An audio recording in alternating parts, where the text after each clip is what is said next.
There have been major reports of an overhaul within the FBI. Over 20 senior officials at the Bureau were reassigned, and there's an ongoing process to review the positions of thousands of FBI agents, particularly those involved in the J6 investigations.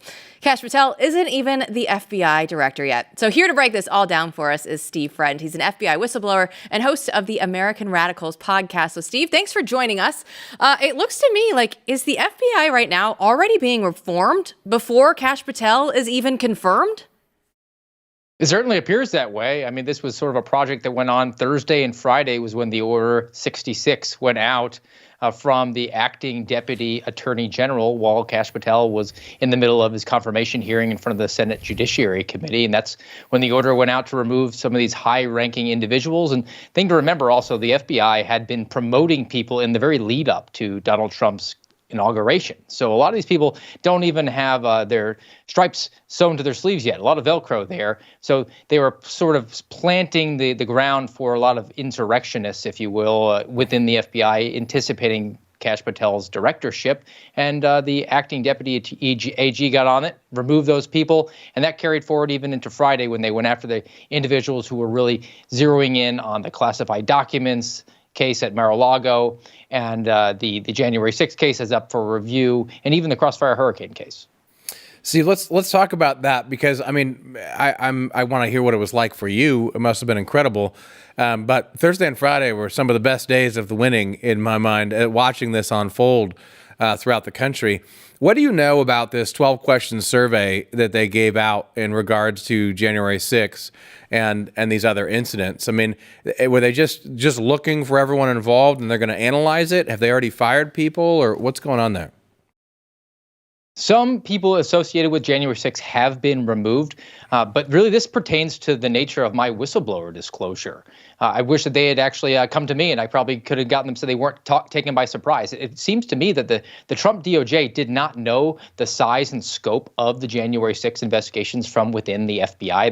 They thought it was probably limited to a certain number of agents, very much like Crossfire Hurricane or the classified documents case, when in fact it's somewhere between 4,000 and 6,000 employees, because the FBI took one case, as it should have been managed, from Washington, D.C. in one location, and decided to open a separate case, up to 2,400 of them, and spread them around the country to the offices where the person resided. So we create the false image that there's domestic terrorism around the country, when in fact it were people who were standing on the Capitol grass on the outside.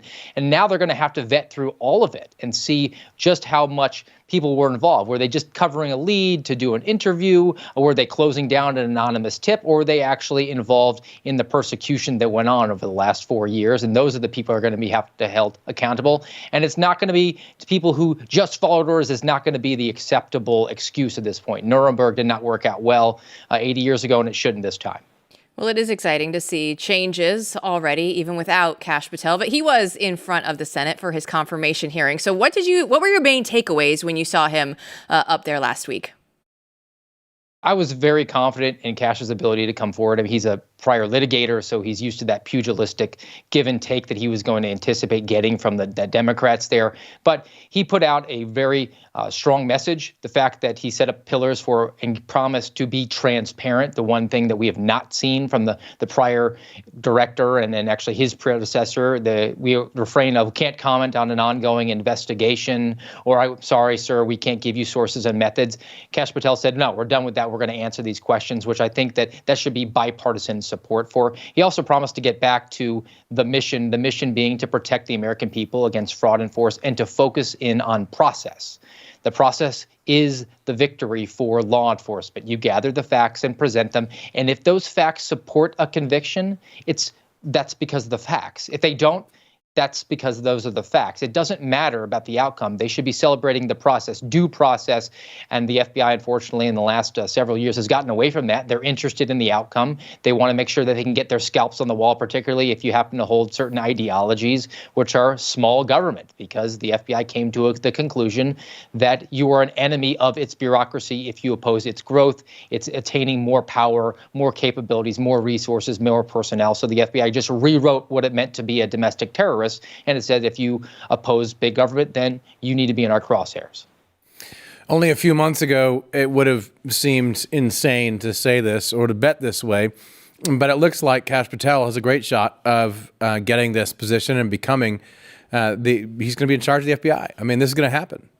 So what do you think he's going to do? What do you think he's actually going to lay out? You've been on this show talking about what you think should happen, but what do you think he's actually going to do? I think they're going to continue to follow through with the removals of people who just did not uphold their oath of office and said that just following orders was adequate. But I think that structurally, he's going to eliminate the intelligence collection. He talked about that. The FBI should not be in the business of secret policing, where they look at the American people as an opportunity to collect long enough to then they have their person and let's just find a crime, opposing the abuse of Section 702, where that information is gathered, then they look through it without a warrant. I think that's going to go away. They're going to do away with the quota system, specifically as it pertains to we're going to generate enough cases in particular violations, and we're going to get the right number of arrests, and we're going to give financial awards to senior executives for doing that. And we have the executive order come down from the Trump administration about diversity. Well, look, the FBI has core values, and I believe who you are, who you say you are. The reason that terrorists are scary is not because that it's true that they're going to blow themselves up and wake up with 70 virgins. It's that they believe that. And the FBI changed its core values and told you who they were. Sometime around early September of 2020, rigorous obedience to the Constitution is what Kash Patel referenced, was moved from the top of its core values to the bottom behind things like diversity. And that's why this executive order in combination with Kash Patel coming in, we're going to get capable people. We're going to train them to be FBI agents, and they're going to go out there and address the true threats to the country, and that's violent crime and fraud, and not be putting away people who are praying outside of an abortion clinic because the administration is unhappy with the Dobbs versus Jackson decision. Steve, you talk about core values of the FBI, and it reminds me of something that you put out on X last week, and I put it out over the weekend, where they were taking paint to all the DEI buzzwords on the wall over there at the FBI. I couldn't be happier to see that. That really shows you just the times that we're in right now. It certainly does. And I mean, look, even looking at that painting on the wall, it looks like it could be a grammar school. This is supposed to be the preeminent law enforcement agency. It's supposed to be the premier training institution for that. And there are problems with the Quantico, with the FBI Academy. James Comey, when he prioritized diversity, they started to admit people who were not capable. The Academy is supposed to train people who are meritorious and capable, and they just need to learn the skills. It's not supposed to be a washout program. But because they have admitted people who are not capable of being an effective agent, they are relying on the Quantico FBI Academy to wash them out, and they've made everything at that academy an assessment when it doesn't need to be that way. And as a result, it's created and fostered this environment where new agents, as they come in, they're looking over their shoulder constantly and worried that they're going to be evaluated, and that has now compounded on itself, and they are creating this environment of us versus them. And the agent class, as they've come out now, looks at the American people as them. They do not for a moment hesitate to put them in a box if it furthers the bureaucracy, if it furthers the success of the FBI. It's not a successful and a healthy way that you want to have law enforcement, particularly from the most powerful agency that we have in that sphere in the country.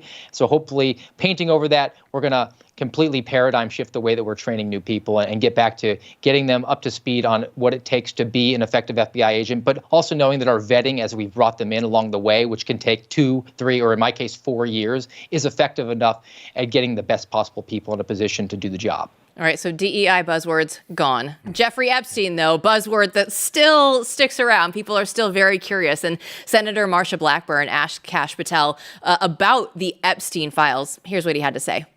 So will you work with me on this issue so we know who worked with Jeffrey Epstein in building these sex trafficking rings? Absolutely, Senator. Child sex trafficking has no place in the United States of America, and I will do everything, if confirmed as FBI director, to make sure the American public knows the full weight of what happened in the past and how we are going to countermand missing children and exploited children going forward. All right, Steve. So walk us through this, right? Would Kash actually have the authority to release all of these Epstein files and the flight list that we've heard so much about? Well, as it came to classification, I mean, that's a criminal case for the most part, unless you're dealing with counterintelligence matters. It's all unclassified. And the bad guy here, your subject, is deceased. He has no expectation of privacy. And this should all be released. And if he can't do it and there's some sort of hiccup, he just needs to make a phone call up to 1600 Pennsylvania Avenue. Because at this point, this case does not have anything where they're protecting sources and methods. They're not worried about a prosecution. The people who are participating in this vile and atrocious behavior need to be vetted out and they need to be publicized to the American people. We're done running protection. We're done using the apparatus and the apparatchiks within the federal government to protect the most powerful people. The mandate that the American people sent in November of 2024 was a populist mandate. It's that we're not going to be the Russias of the world and be governed by billionaire oligarchs who are able to engage in the most vile and atrocious behavior and then just be at a pay-for-play scheme and get away with it. Hopefully, Kash Patel will have what he needs to, and if he doesn't, I think that he's got the right amount of allies over at the White House in order to get this done and get it out to the American people. Steve, I have to hear your take on two different sets of people right now. One, the suspendables, yourself and others. I'm sure everyone's been talking, everyone who's been persecuted before in the past from the Bureau. I'm curious what you guys are talking about, how this feels. And then two, I mean, you've been reporting on this. You have agents you think calling in sick because they don't want to support ICE. I mean, you got basically a rout. What's going on with all those who have a lot of reason to be scared right now?